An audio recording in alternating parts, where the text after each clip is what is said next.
Welcome to the Coast to Coast podcast, brought to you by Play Picks and the Lines, coming to you from the New Digs on the West Coast. Josh Lander, joined by my guy Nate Weitzer on the East Coast. We've got a little 9-game slate here to kick off this work week with you guys. In this one, taking a look at the Denver Nuggets headed to Charlotte, taking on those Hornets who have been pretty good at home lately. We'll take a look at some of the best bets in here for you. Make sure you check out Nate's great article up on playpicks.com, as well as some best bets and player props in there for you.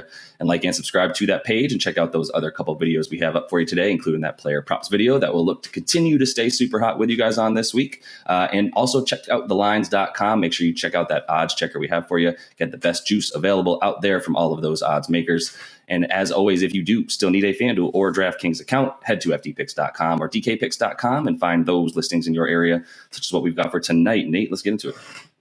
Yeah, Nuggets -3 right now. Hasn't moved much. Neither has the total at 233.5, maybe gone up 1.5 points from its opening at some points at 232.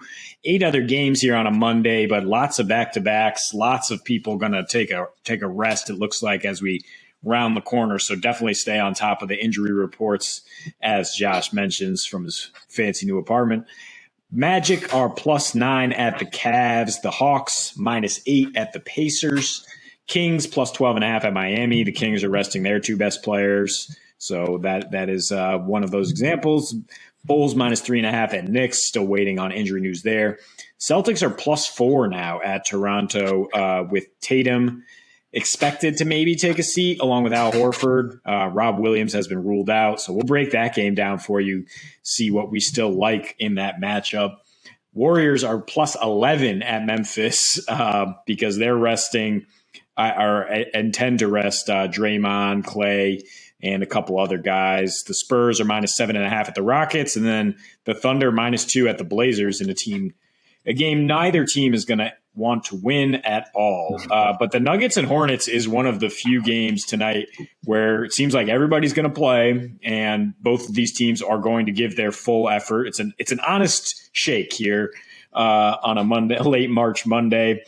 With the Hornets, streaking pretty well here, back above 500, won 7 of their last 8.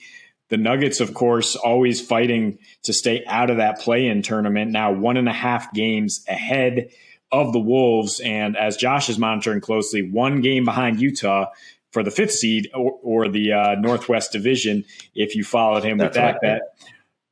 Denver has not been great lately against top teams. Lost 5 of the last 7 against playoff teams. I think a lot of that has to do with the position they were in terms of rest. They're now back on a pretty normal schedule, whereas Charlotte's on a back-to-back here. Charlotte has, after struggling a long time against good teams, Charlotte's won 6 straight against playoff teams. The only blip recently was when they dropped one at home against the Knicks, when the Knicks were on a back-to-back, just a weird result. But what I'm keying in on here is, because I talk about both teams giving an honest effort, is defense. And the splits recently for these teams when they're playing in this situation. Charlotte, much better at home defensively over the last few months, really. And Denver, great on the road defensively all season. But particularly in March, Denver's allowing 8 points per game fewer on the road with a second-best defensive rating. They've won 3 of those 4 road games, allowing the 4th fewest threes in that span. That's key. We talked about it with Charlotte last week. They have some wild fluctuations in terms of how many threes they're going to hit.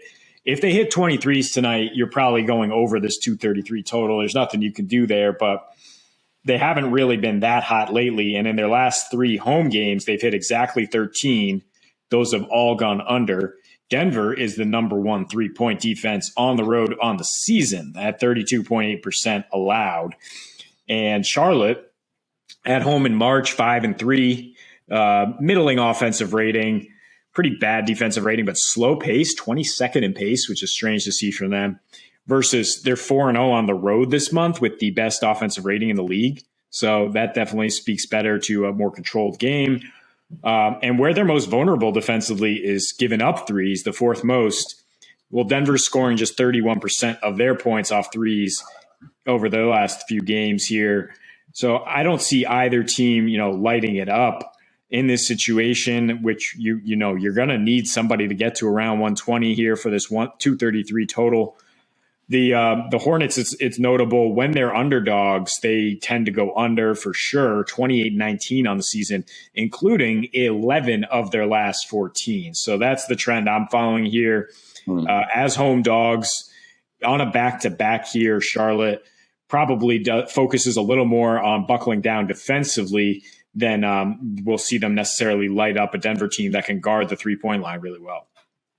Yeah, it's huge. I love the fact that we can look back at Denver's 3-point defense on the road and talk about under 33% that they're allowing to their opponent. That 106.7 defensive rating on the road as a road favorite, just on the road as of late. Really love that as well. No, I'm sorry, that is them as the road favorite here. So it's a situation, as you mentioned. There's a couple things here that all lead towards under. Right, you've got Denver road favorite under. Charlotte been going under at home. You look at the last 5 matchups between these two teams. Interestingly enough, 3 of 5 have gone over. However, only one of those totals has hit that 232.5 that we see right now. Just one of them, and it was 233. Everything else has gone under 233 between these teams dating back to the last couple seasons. And I think the matchup really bodes well for that, because you look at, obviously it's not a surprise or in any way, a really crazy remark to say Nikola Jokic is going to be the focus of that offense. He's the center, and he's playing as point center wherever he wants to. We get it. The thing is too about Charlotte is they struggle against opposing centers. We know that. We've been known that since they were starting Bismack Biyombo last year and Mason Plumlee this year. For the most part this season, they give up a ton of points and rebounds to centers. That's going to lead to that slow pace once again for the Nuggets.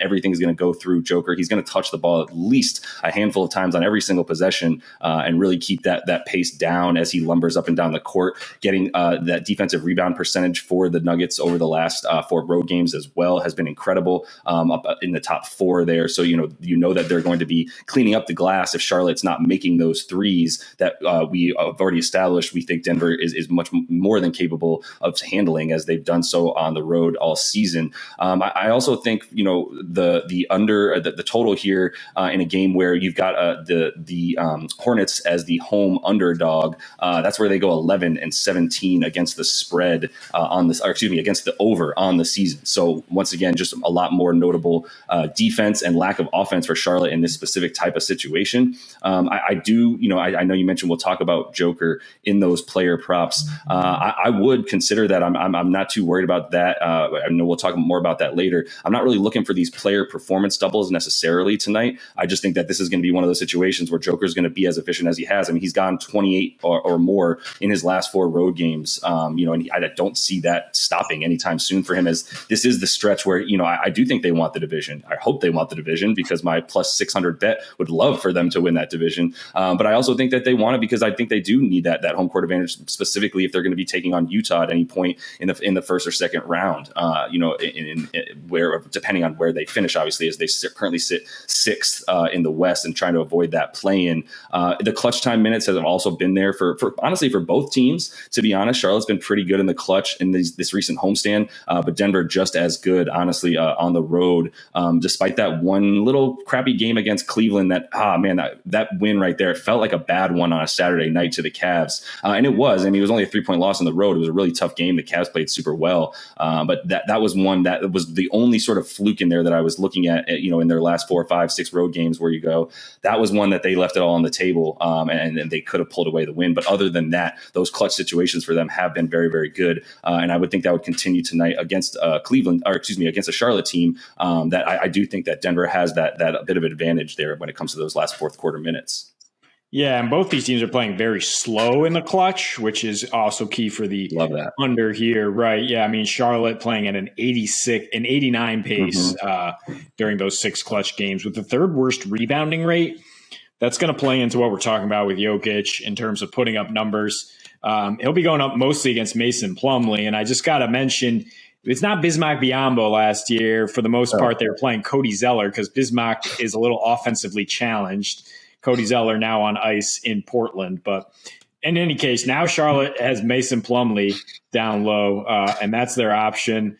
And Jokic, in 2 recent meetings with him, has dropped 27 and 29 points on 81% field goal shooting in that previous matchup. So he's not going to have any trouble with Plumlee.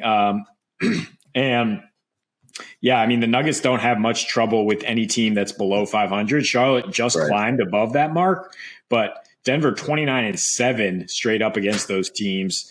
12-5 straight up as a road favorite, as you mentioned. 17-11 versus the East. It is a little concerning that they don't necessarily cover with a rest advantage, but Charlotte is 3-10 against the spread with no rest. Yeah. I'm not really necessarily interested in picking a winner in this game, though. I think Denver steady plays close games right now because they have to depend so much on Jokic and so much on his clutch performance. But I am kind of just depending on Charlotte's defense, which after a lull in terms of them just outgunning teams during the start of this win streak, they've gone under in 3 of their last 4, defensive rating down.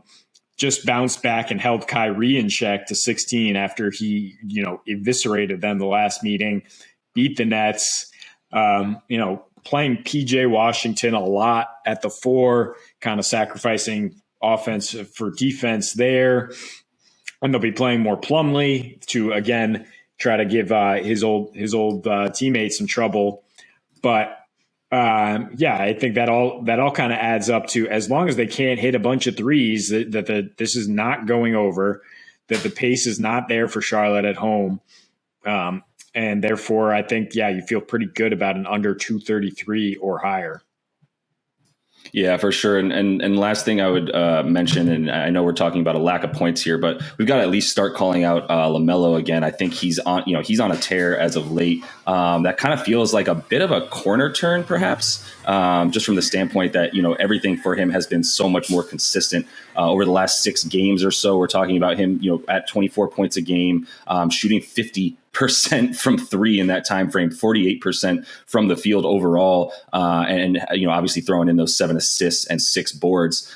So his offense and his shooting has gone on a complete tear, but it is a ripe opportunity for those Nuggets to hold him a bit more in check and keep him that 3-point percentage for him down, as he's basically making 5 of 10 right now over the course of his last 6 or 7 games. I think that'll be a huge key for this Nuggets team tonight in terms of shutting him down and making sure that he's not getting those open threes. Although, I mean, Charlotte's moving the ball really, really well, obviously getting a lot of assists, but also, once again, Denver on the road, limiting opponents' assists in the top 10 in that category. So a lot to like about the under, as Denver should be able to quiet a bit of what Charlotte likes to do on offense at home.